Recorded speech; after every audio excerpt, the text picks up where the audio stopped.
there needs to be some steps put in place, before someone gets to that stage. And that's why for me, like when you mentioned, women, they go to salons, they look after themselves, and I see more barbershops now pop up than salons.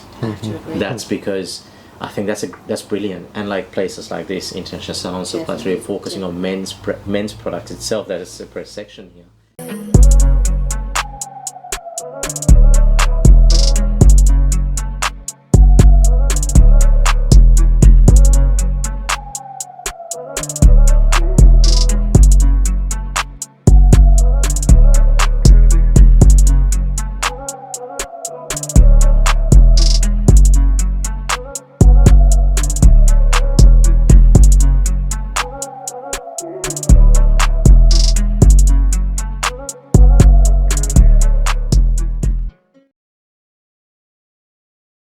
But yeah, I'm committed to doing some physical exercise. Yeah. About 100 push-ups per day. Per day, that's a good number. It's not bad. Are you working your way up to it? Well, it changes every day depending on what the target is set for, the challenge that day. So the number represents a statistic related to mental health and challenges, suicide or suicide. Yeah. So in advance, but I prefer not to look at the number in advance. You just sort of see the number and go for it. But I'm interested to know what aspects of men's health matters to you. Yeah. Okay. I'll go. So for me, running a business for me, like I started the brand back in 2019. So before that, I wasn't really a gym junkie, but I was into training. I did boxing and gym and all that to keep myself healthy.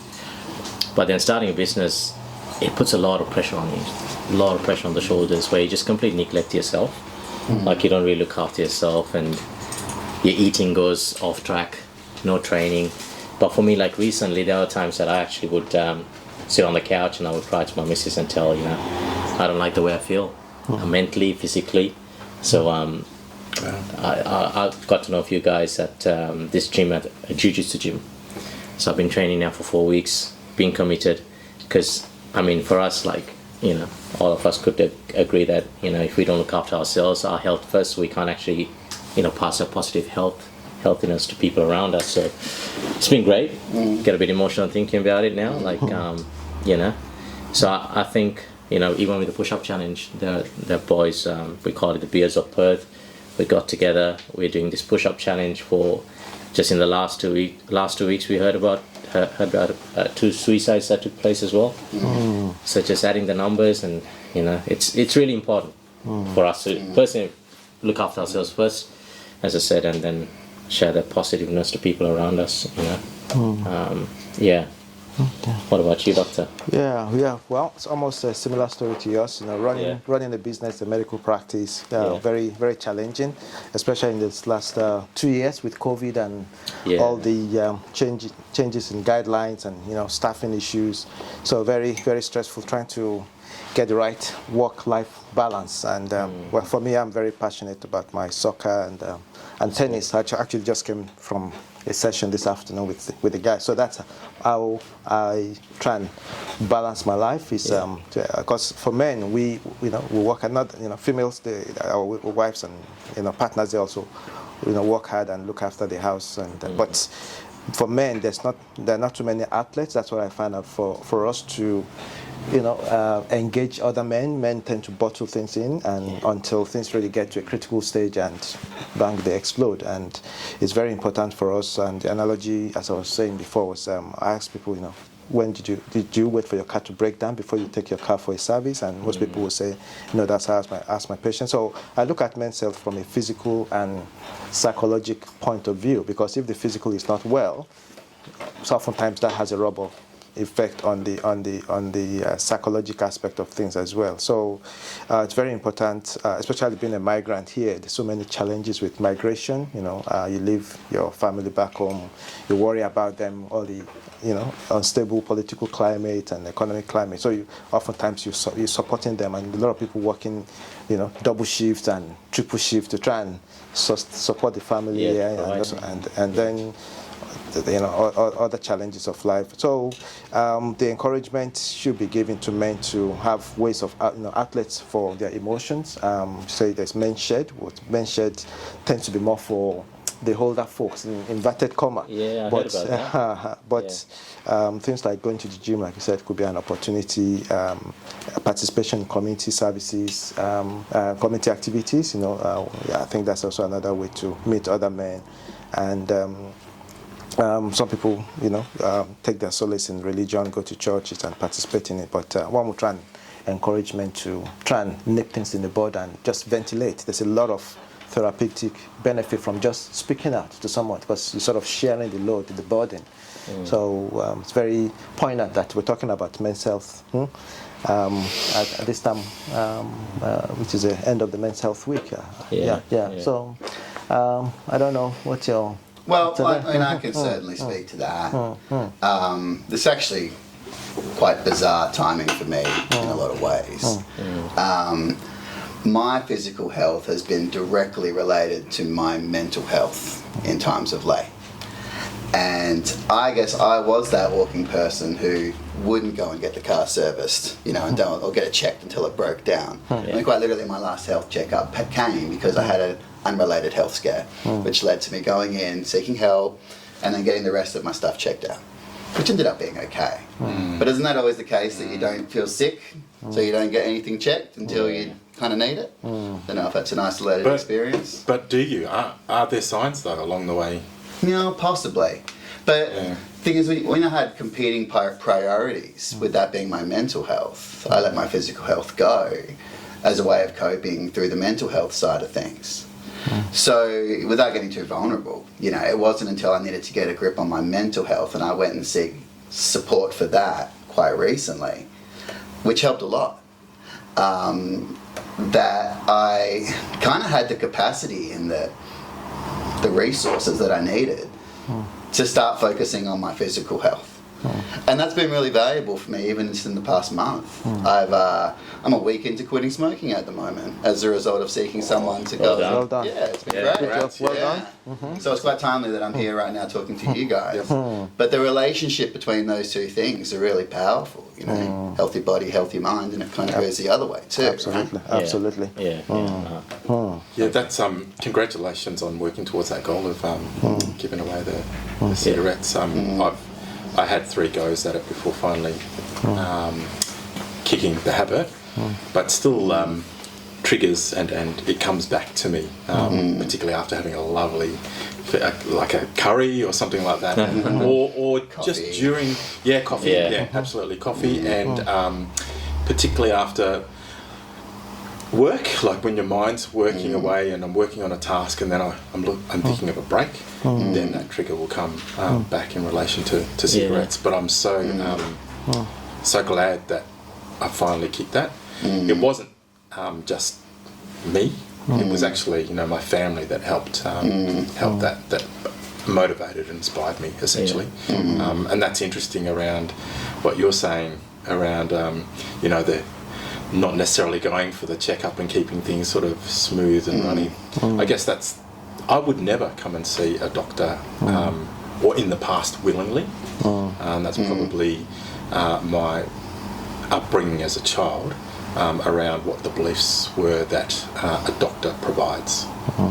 So strong faith, religion, opposing seeking help, and relying on the word of God and God to take care of any afflictions. So it was unusual for me, very much in my young adulthood and childhood, to seek support from a doctor. So it was very unusual to, and uncomfortable and awkward to get into a pattern of regularly servicing and checking in with a GP. I still find it tricky because it's a lot of unknowns around testing, and sometimes you're not necessarily getting to the bottom of whatever the health concern is.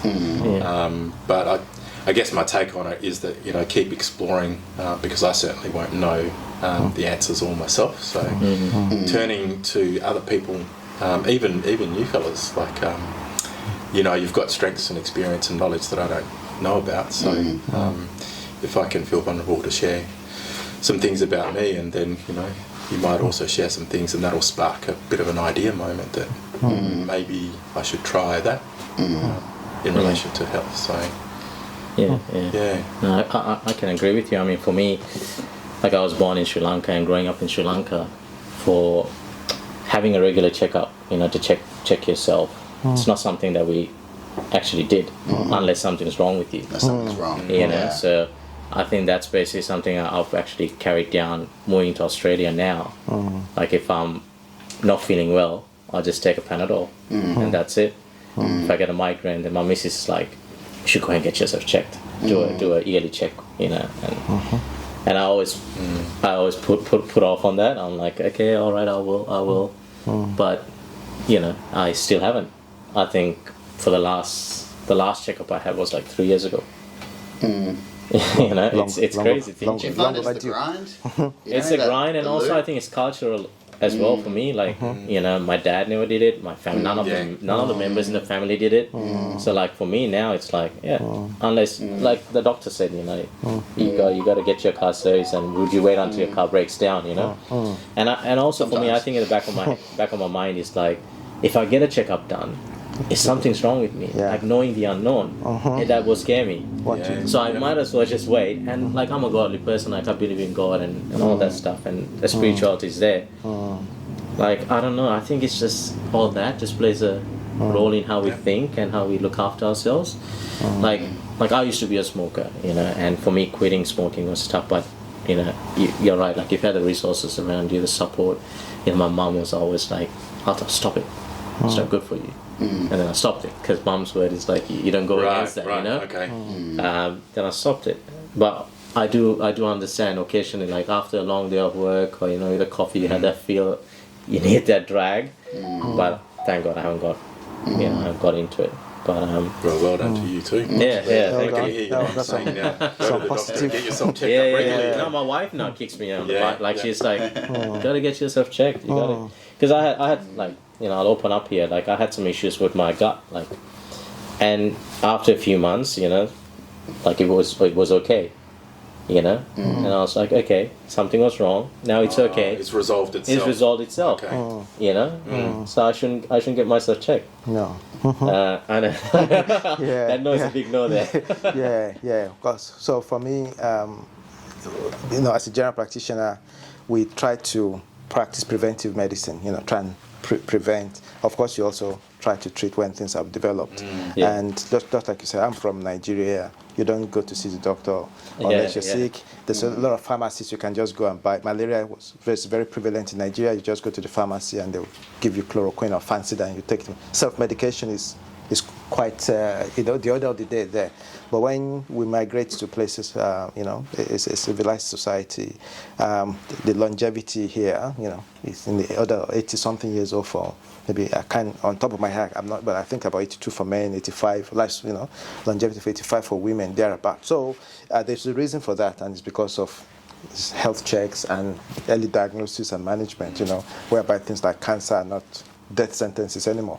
So the way I manage in my practice is to advise people. I think after 40 years of age, most men should consider having annual health checks. And I say use your birthday as a reminder. So if your birthday, or time to go for my yearly checkup. I think after 40 years of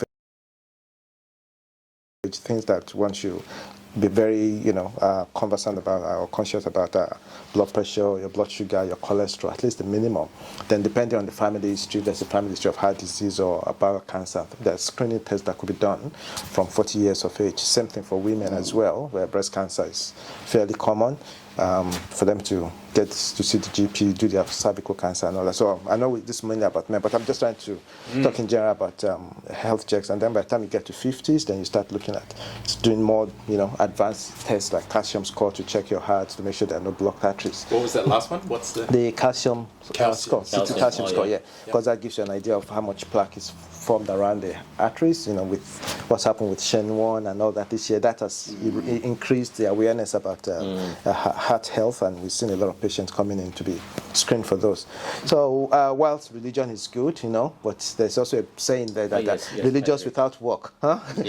So we've got to do the leg work too to see the I'm just some of the hindrances. I think some of them could be time. We're too busy, but then health is wealth. When we're busy, everything's going okay, it's fine. But when you're actually not, God forbid, if one gets an illness, that's when you realize that health is so paramount to the well-being of oneself and one's family. So you have to look at our family as well. So I think taking that time, just 20 minutes appointment with the doctor once every year, I don't think it's too much. The other hindrance I think is also the thing about men. Boys don't cry. That's the way we were raised by our parents. You shouldn't complain. The stigma there, but men, it's a sign of weakness to seek for help. But fortunately, I think people are becoming more and more attuned to that notion that nobody is infallible, and we should come into should I say realization of our mortality. So if we don't look after ourselves, and I'm very encouraging to say about smoking, because smoking is one of the biggest health concerns as well. And then with mental health, I think the stigmatization of mental health, I think Australia has come a long way, especially with our sporting stars coming out, AFL stars, asking to be sort of go on a leave from playing because of personal issues, So it's becoming, something that is the society is becoming more used to that, men do have issues too that need to be addressed. So I think we are moving in leaps and bounds, but there's still a lot of ground to be covered. And Australia is it's a country that there's help all around. You said Matthew, with the hepatitis society, there's so many counselling opportunities, Medicare funded mental health care plans at affordable rates. So there's help all around through the communities, societies as well, our services, the counselling services that men could avail themselves of, so that these things don't get complicated. Because if the man, at least in our culture, a man is still the head of the family, so to speak, and if things are not, it can have a ripple effect down to the wife and then to the children. So it's so important that we look after ourselves. It's an interesting point. Like I think of. I'm not an authority on First Nations or Aboriginal people, but I do work with those communities in my local area, and I know not necessarily is the male necessarily the head, if from a traditional sort of sense. The female, the aunties, the grannies are very much involved in the direction of where the families are heading. And I wonder how in that kind of area cultural differences make an impact on health in general. And then I guess the other thing I was thinking about was the checking up with your physical health versus the checkup around our social, emotional and mental health. Just because and you made that point as well around seeking support, and I wonder is it as easy as accessing a GP to check in with your mental health? Like, what's the realities of that amongst others? I mean, when you mentioned, doctor, that yes, there are services available around, and like Main Shed. Like I attended an event Friday night at Canop. It was organised by Men's Talk, and that's another not-for-profit organisation that focuses really heavily on men's mental health. And there was one question asked. We have all these services available. What's the step? And the men, we are always we just don't want to take that step. And then one of the gentlemen over there, he answered the question saying that instead of you telling the man to actually go to these services, tell them that, okay, I'm going to book an appointment for you and we'll go together. The partner or a friend can have that support and take them to the to such services that's out there, Because in most cases we're like, hey mate, there's this service, you should check it up. Just give them a call, book an appointment. Do we really do it? we won't call and book an appointment. But if you really care for your mate who's going through a hard time, saying, you could rather tell him that, you know what, I'll book an appointment for you. We can go together. That's that's support. Like a bro appointment. We're booking in together. See, like the other day at my workshop, right? There was this Somali guy. He came to my workshop and he wanted to buy some stuff off me. He's a regular customer of mine, and he's got a family and all that. And he walked in, and he seemed pretty stressed. And I always like to have conversations with my customers who come to the shop. At least they spend about 30 minutes after they buy something. They open up. In most cases, they just always open up, and that's why with the brand itself, with Harryman Care, we are an advocate for mental health because there's a lot that we can relate on, mental health, physical health. So this guy, he started tearing up. For a Somali man to tear up, that's tough. That's hardcore, right? So he started crying, no man, just stuff at home, my missus, and he started opening up to me. I don't want to put too much information out there, but he started crying and tearing up, like opening up to me, and he had his 2-year-old, he was carrying his 2-year-old there, and I really felt it, and I told him, bro, sit down, let's have a chat. It's like, no, I don't want to trouble you. I said, listen, bro, I have no customers here now, sit down, we'll have a chat. And then before he left, he's like, you know what, just thanks for just asking me that question to have a chat. That was really important for him.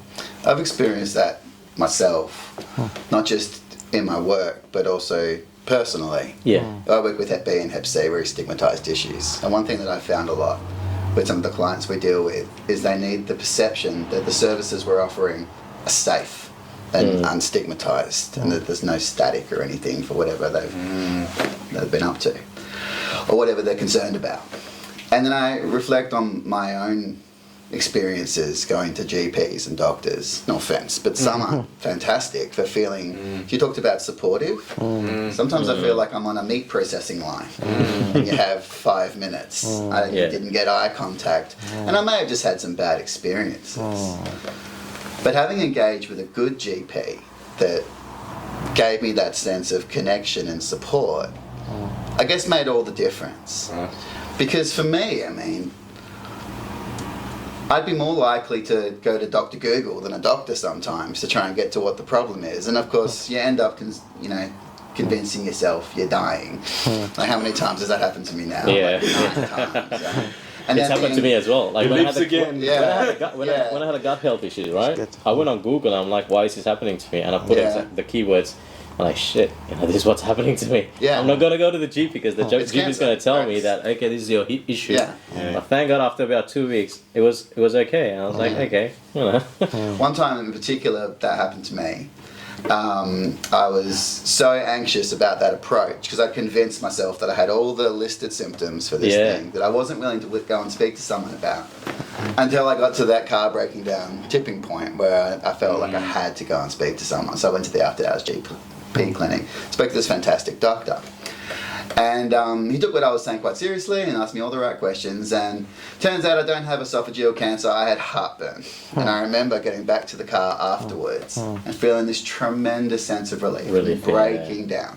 And I could have had that months earlier. I was just going to ask you that question, that how long did it take you to sort of stress yourself up for weeks, months potentially, because that sense of it not being safe to go and ask those questions, because you don't get that connection or that sense of that guarantee of trust safety unless you have a relationship with a GP, which I've never really had until recently. And for me, that's really made all the difference, having that perception of it being safe to go and ask those questions. And then just to address the question about maybe GP, well, just like everything in life, GP are human beings as well. There's some that it's 6 minutes you're out. So first and foremost, you can request for a long appointment, like a 20-minute appointment there, so that there will be sufficient time to address the issues. You can book a double appointment in there. So and we have what you call a standard appointment, which could be between 10 to 15, and then you could book a double appointment or long appointment. So that will give you time. And if you felt that maybe the GP is not sort of meeting up with your expectations, just look around, try seek a second opinion. I'm sure that majority of doctors are there, or GPs are there to help. Just putting out there that it's very important to develop that rapport with your treating physician. And